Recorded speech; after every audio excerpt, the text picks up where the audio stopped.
If you find the news about climate change distressing, imagine how climate scientists feel. For years now, their research has returned data that points to a looming global climate crisis. All around, we've continued to experience the weather impacts. With just in the past few weeks, we've had freak ice storms, sub-zero temperatures, record heat, and torrential downpours, all while the seas continue to rise, displacing communities from Louisiana to Benin. Mother Earth will not yield to the assaults by corporate greed. I know what science can tell us. Science can tell us that climate is changing. Science can tell us that for the first time in the history of the planet, it's not a natural cycle, it's humans. But science can't tell us what to do about it. That's not so much the decision that we make here as what we make here. And I believe that nearly every single human already has all the values they need to care about climate change. We just have to connect the dots. I grew up in a little small town in Upper East Tennessee, Elizabethton, Tennessee. We were not church folks. And honestly, it sounds kind of crazy, but when I was in junior high and high school, someone introduced me to utopian literature, and I thought it's pretty cool that people have been thinking about the perfect place, you know. A lot of the things that I was reading about what Jesus said, I can see this is a better utopian idea than the utopian writers. My name is Mike Bowling, and I work here at Englewood Christian Church, and I guess the traditional role is pastor, but we're not very hierarchically organized, so I just do whatever they ask me to do.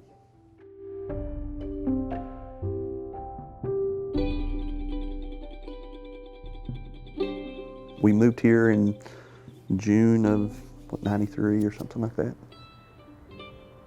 A lot of the things that are now kind of phrases that are used, like walkable neighborhoods. I mean, that wasn't language that we used, but I lived in a walkable place where I grew up. And this neighborhood lent itself to that in the proximity of the church building. It's not spicy. And then, you know, we encouraged people to move in to the neighborhood. We said, move back in, we'll be close to each other, we can share things together. So we share lawnmowers. It's never one thing. Why settle for one good outcome when you can have three? I don't think that I thought about it as an environmental move. I knew that I wanted to be close to the neighborhood that I was going to be living, working, and worshiping in. I needed to be close in every way. Deeply ingrained in our theology is that the church doesn't exist to be a separate community. It exists to be kind of an imaginative community in the midst of its place. And so we don't see our neighborhood as our project. We don't see our neighborhood as our source of income. We see our neighborhood as our environment. This is where we are, this is who we are, this is why we are. Do we want to boss our neighbors around? Do we want to tell them what to do? Do we want to tell them how to live? That's a destructive desire. That's the typical way the world thinks. I believe what Jesus is telling us is that we need to stop desiring and exercising authority. I think we have to have a different imagination for how we're going to make decisions together. I don't think any of this is going to change unless there is a revolution. A very different kind of revolution that has the shape and form and content of Jesus. A revolution that will start among small communities in places like here on the Near Eastside of Indianapolis. We say we try not to practice hierarchy. We say that over and over again, like saying it is going to make it true. I think it's fair to say we're trying, but I think it's easy to keep saying that and be like, so we're good. Part of it is like do we need to think about how we, like, just our practices of talking together to allow more participation? Because part of that is, like, there are just some people that are gonna struggle to participate, whether it's in this conversation, because there's a lot of us in the room and some people really struggle with that, and about how to get out their words.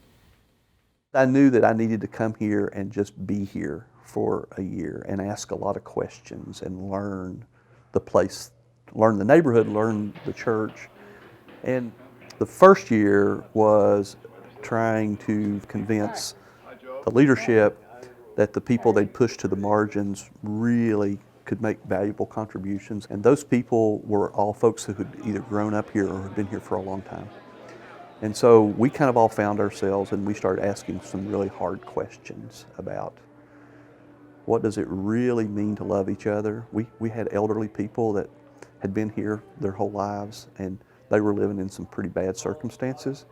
And the church basically could pray for them, but they weren't doing anything about it. We started studying together. People who don't study Scripture think it's this boring book. Actually, it's just alive with brilliant wisdom. Again, it was pretty convicting because what we were reading and studying, there wasn't a whole lot of practicing of it. Again, just blessed to be with people who had some real integrity and said, no, we really need to practice it. And so we just were on that journey together, and probably within about 3 or 4 years realized that the church had numerous assets from its heyday. Once everybody started abandoning the neighborhood, those assets had fallen into disrepair and disuse. And we said, well, we've got a lot to start with. It's going to take a lot of work. And so we started to work and eventually started a community development corporation.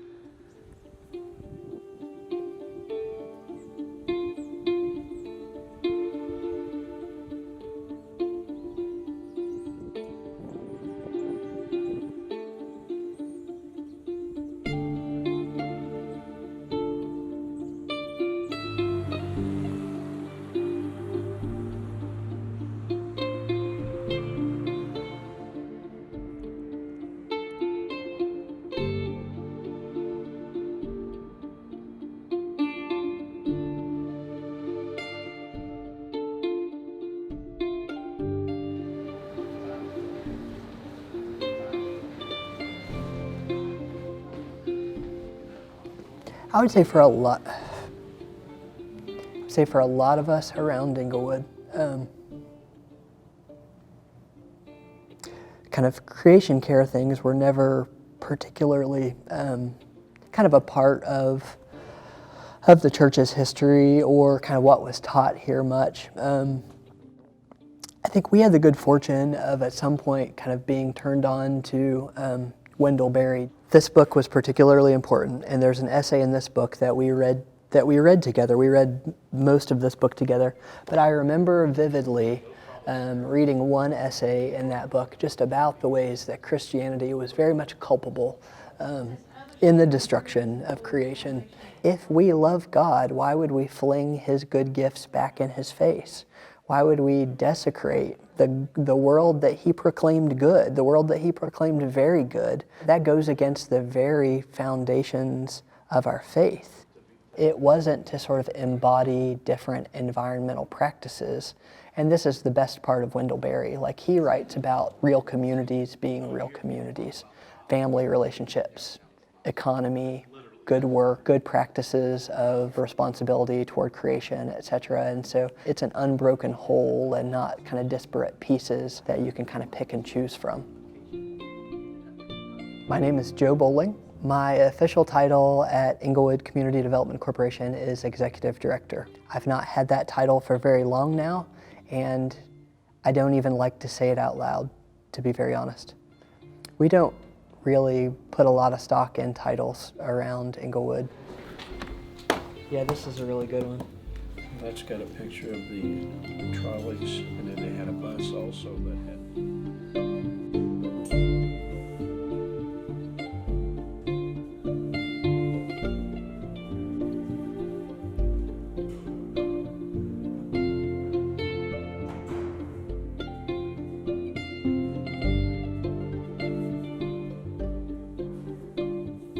environmental concern is bigger than just solar panels or just turning off lights in a room. Those are all wonderful, but it's just a bigger view.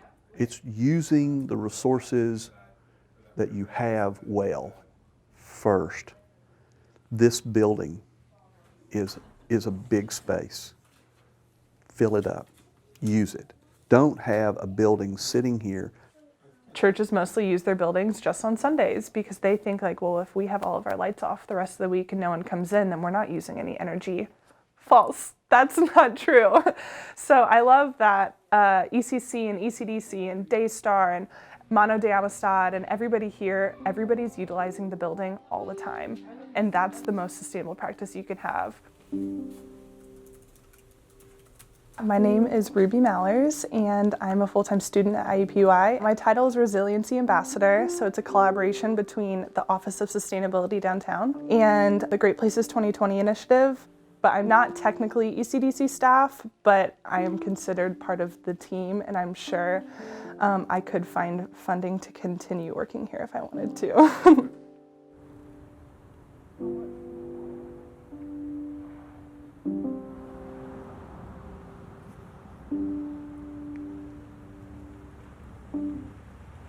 When we started to kind of decide that it was important for us as a congregation to kind of re-inhabit the neighborhood in a significant way, there was just more availability of kind of vacant homes and homes that needed renovation on this block of Oxford Street. You know, we'd take out personal loans against our own homes and fold the money in order to make a home available for Englewood folks or just kind of Englewood neighbors. Well, I think on this block there are roughly about 40 homes, and so I would say that the composition of this block now is probably about a dozen or so Englewood Christian Church families that have intentionally moved here, started a family or singles kind of living together to be able to live close and to do some good here. There are probably another half dozen or so properties that Englewood CDC rents to low-income neighbors, and we manage those properties. And then I'd say the balance, maybe half of them, are just sort of folks that either have lived here long-term that we've gotten to know as friends and neighbors, or homes that we've renovated and sold to a first-time home buyer.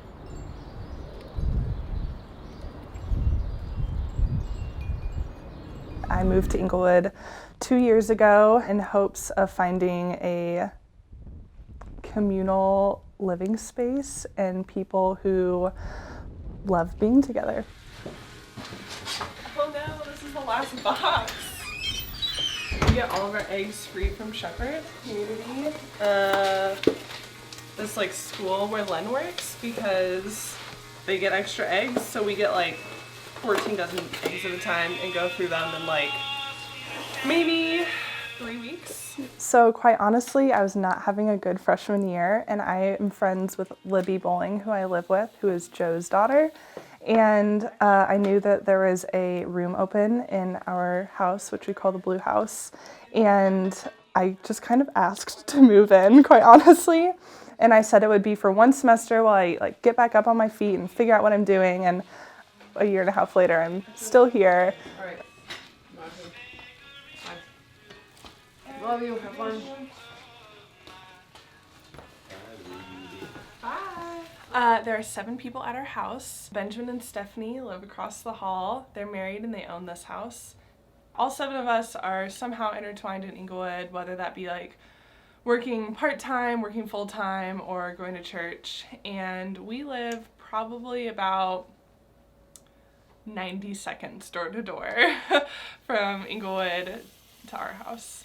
Living communally is so hard because my bedroom's above the kitchen, so I can smell everybody's food, I can hear just about everybody's conversation. But yeah, it's crazy, it's hard to get used to, but it's so much fun, and I'm glad I'm living in it right now.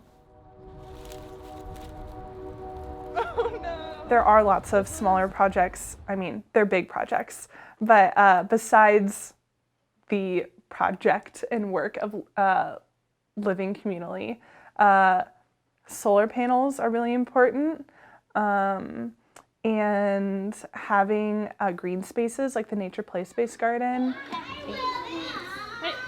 Echo? I asked you to get one. Did you bring your hat today? Oh, you're gonna make me fall if you do that. We've been developing sort of the garden for about 15 years now. It used to be an overgrown parking lot connected with Crown Laundry, which was the employer across the street. And then when Crown Laundry went away, the parking lots weren't used, and so the city of Indianapolis and the police department came to us about 15 years ago and just asked if we would take the property as a donation and kind of do something with it. So we said yeah. Each year thereafter, we've tried to just do kind of like one or two nice things to it each year.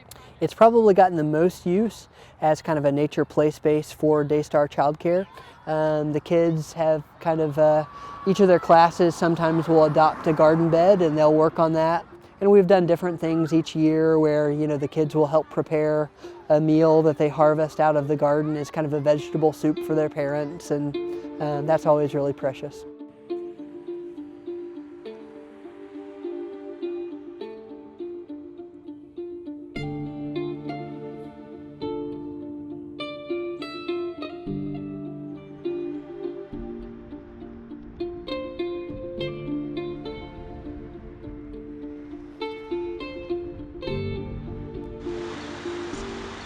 So it's Tuesday morning, July 5th. It's quite a construction site today. A lot of things being ordered and guys scurrying around everywhere. I certainly have an affinity for our first multifamily project that we did, which was the Commonwealth Apartments, because I really do believe kind of an old adage is sort of like the greenest building is a reused building or a redeveloped building. So this building is a 32-unit apartment building. It's the only building that we know of in the Midwest that's completely sort of integrated economically, whereas we have about 12 apartment units that are for folks coming directly out of homelessness with either a serious mental illness or a physical disability. About 15 or so apartment units that are just generally affordable or for lower income individuals, and then 7 market rate units. But it's a little bit of a picture, the Commonwealth is, of just kind of like what we want to see in the neighborhood. We really do want to see lots of different family types here, lots of different economic levels, backgrounds, kind of all living together in one community.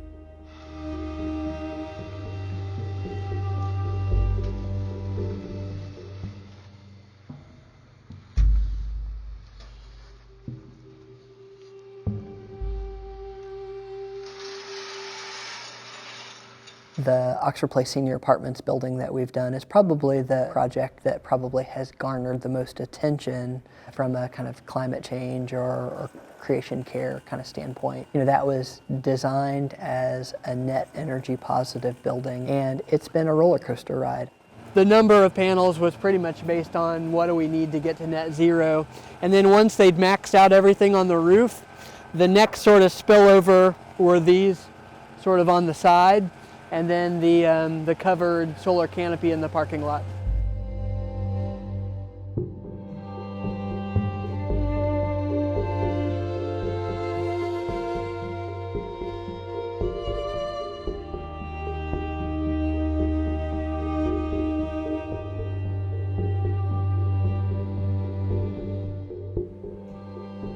The hope with that building was that low-income residents would not have to pay utilities. Utilities is a big one. So if you're talking about someone that's on a fixed income, it's hard if your utility bill is kind of all over the place. So the ability to make rent low and not have utilities was a really exciting thing. My name is Tracy Aldrich.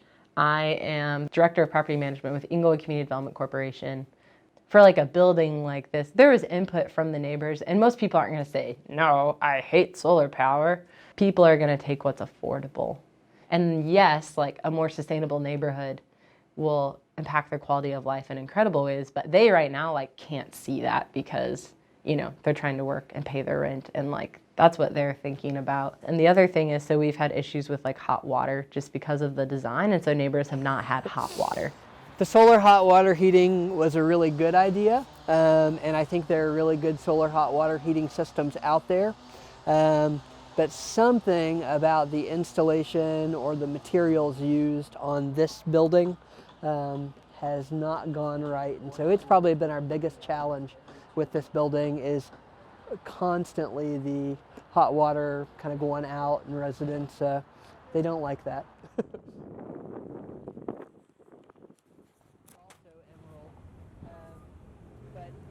Parker Place doesn't have the solar, but it does have the water capture and stuff like that. All of the water that hits the roof will be collected into like a better irrigation system to prevent flooding. Yeah, the water collection kind of piece will sit right there.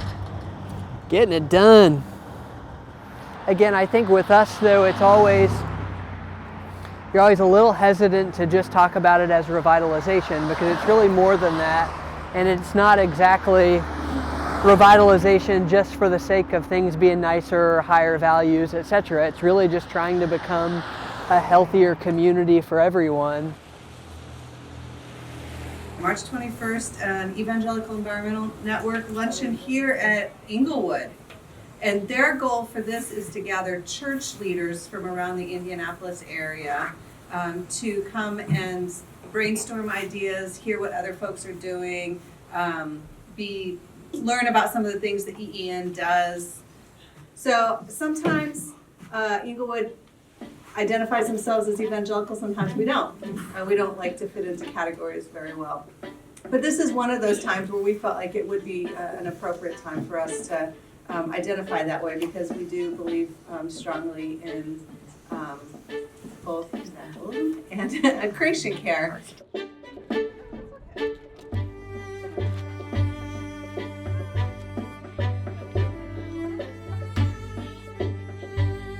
We have incredibly diverse relationships with lots of different traditions. We come out of what's sometimes called the Restoration Movement. Our particular part of that movement is the kind of what's sometimes called the middle stream of the Christian churches and churches of Christ. Typically very conservative theologically, conservative socially, on down the list.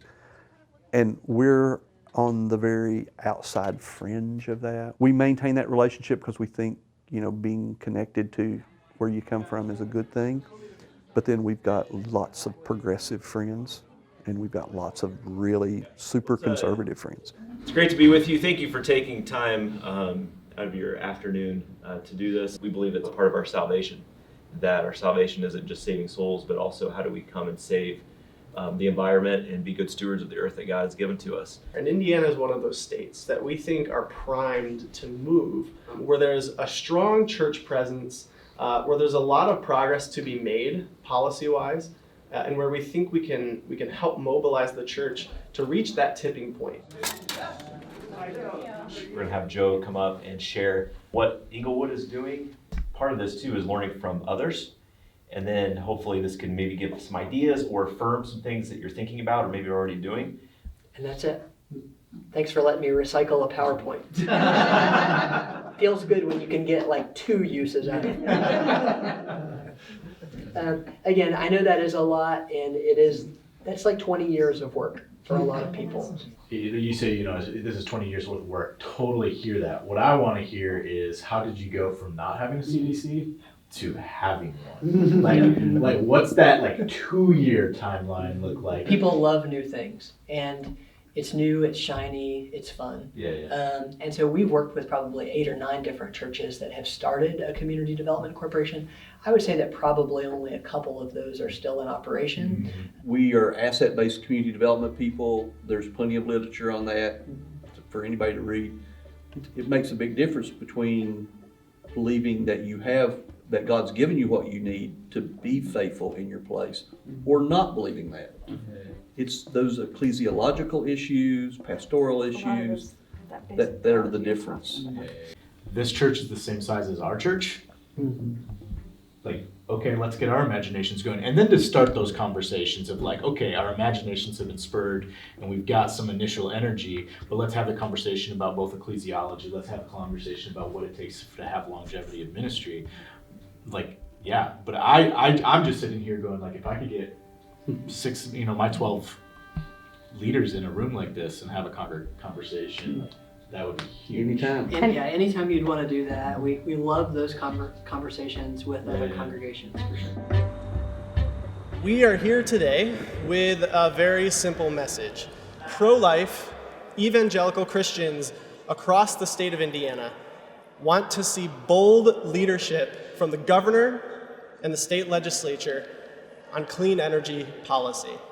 From October of last year until March of this year, we collected over 21,000 signatures, calling on Governor Holcomb and the members of the state legislature to enact policy that will get Indiana to 100% clean electricity by 2030. Ethically questionable political decisions have threatened, or at the very least jeopardized, our attempts to pivot toward cleaner and more healthy renewable energy.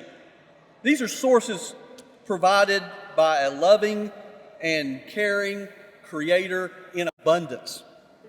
Some might even say superabundance. Join in God's renewing work.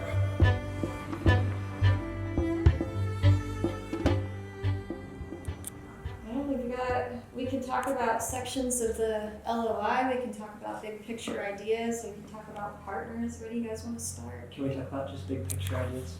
Because I'm wound up right now. Yeah, let's do it. I would like to see us work on something like this because I just feel like there's nothing more important. We went to our ACDC retreat. I actually told my board, if there's one thing that I want to devote more of our efforts to, it's the sustainability stuff. It really is. And I've been looking for ways to pitch to the Office of Sustainability and others to say, make Englewood Village your place to implement the 2050 sustainability measures in a real robust way.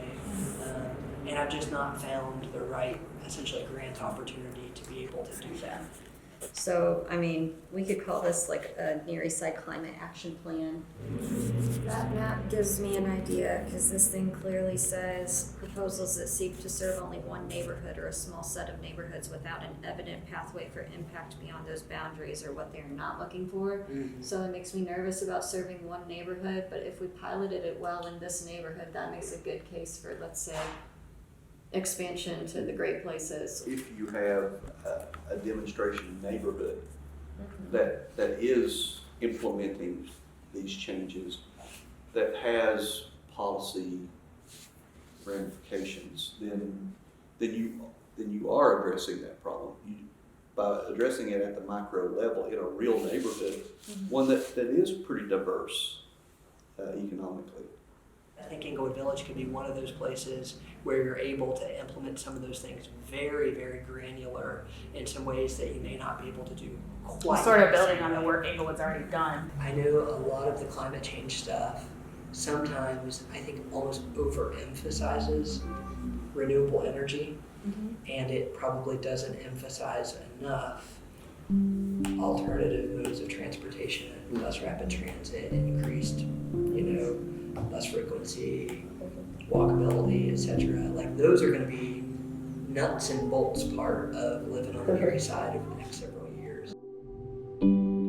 I think that these things are the way that our world has to move forward. Like, we need to learn how to live more sustainably. We need to learn how to use our resources better. These things are getting less and less new. And so as a world, we're figuring out how to do sustainability better. So there will be less kinks the more we do it. And there always has to be a starting place where you just have to work through some of those things. We're always learning how to talk about those things better with our neighbors and how to get them excited and how to figure out what that looks like for our neighbors. And it's hard in the moment with all the other distractions to kind of keep our eye on the ball. I do believe that this is the most significant threat that we have to sustained life on this planet, and it's right in front of our noses. It's the science is there, the data is there, but it seems like there have been more positive developments here very recently. There are kind of no words to explain how I feel about living here and how special this community is for me and so many others here. I totally see myself staying here. If I stay in Indianapolis, I'm going to be in Englewood, and I hope to do that. I don't think I've ever called myself an environmentalist. I would like to think that I'm a humanist, you know, and recognize that human beings live in a particular environment, and we're slowly making it less livable. We got to turn that around. I'm an optimist, I'll say that. I think we're headed in the right direction, but it's going to be a tough fight.